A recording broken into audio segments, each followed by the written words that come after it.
విడాకుల దాకా వచ్చింది కలిసి నాకు విడాకులు అనేది చాలా ఆలోచిస్తున్నాను. విడాకులు దేనికి ఇస్తుంది, ఎందుకు ఇస్తుంది, అసలు నేను ఏం చేశాను, అసలు ఆ డే డ్యూటీ సంపాదనకే నైట్ డ్యూటీ ఫ్రీగా చేసే బదులు ఒట్టి నైట్ డ్యూటీ మాత్రమే చేస్తే చాలనుకున్నాను. తప్ప నాకు విడాకులు అనేది కూడా వద్దు గాయస్, ఎందుకంటే చాలా ఇష్టం గాయస్ దానికి కూడా అనేది నేను కూడా చాలా ఇష్టం. సంక నువ్వు నాకు, వాడు నీ సంక నాకుతాడు.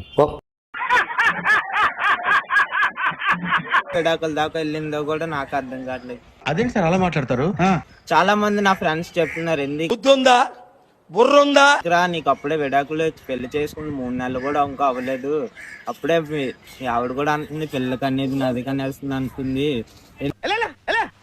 ఎందుకు నువ్వు అసలు ఏం చేస్తున్నావు మా చెల్లికి? అసలు చాలా మంది కూడా అడుగుతున్నారు కదా నాకు రిక్వెస్ట్లు వచ్చేసి, చాలా మంది అడుగుతున్నారు, ఇంట్లో వాళ్ళు కూడా అడుగుతున్నారు, ఎందుకు అప్పుడే నీకు విడాకుల దాకా వచ్చావా? నువ్వు చాలా షార్ప్ రా, అందుకే అంత లేట్ గా క్యాచ్ చేసావు. Thank you. చాలా చాలా చాలా చాలా అంటే ఇష్టం గాయస్ అదంటే అమ్మాయి, కానీ అలాంటి అమ్మాయి దొరకాలంటే చాలా అదృష్టం ఉండాలి గాయస్ నాకు అనేది. పోతావురా, సంకనాగిపోతావురా, పనికి మాలినదవా, దాని ఎమ్మడి తిరగమాక. చేస్తాను, నేను చాలా చూస్తాను గాయస్ ఇప్పుడు అనేది. ఎప్పుడు అమ్మ వచ్చేసింది.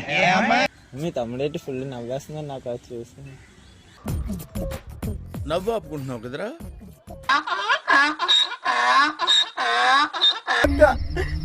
వచ్చేసావా? ఎక్కడికి వెళ్ళిపోతావు, కూర్చో. ఫస్ట్ ఆఫ్ ఆల్ నీతో మాట్లాడాలి, చాలా మాట్లాడు. ప్రేమ కోసం మాట్లాడక నాయన నవ్వు వస్తుంది నాకు. కోర్టు మీద లెక్కించేస్తున్నా, పోక్ చీరేస్తున్నా, ఇదేంట్రా అంటే లేకపోతే దానికి తప్పడంటారా? ఇంకా దానికి ఏం తప్పదండ్రి, దానికి ఏం చేస్తే అసలు ఊరుకో. నువ్వంటే చాలా ఇష్టం.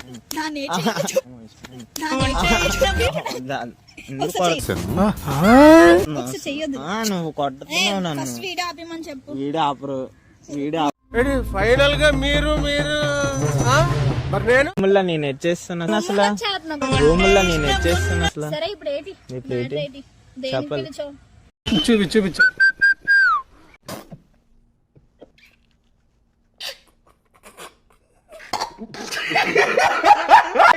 సార్ ఇంకా మేము వెళ్ళి రియాక్షన్ తీసుకుంటాం సార్. రారా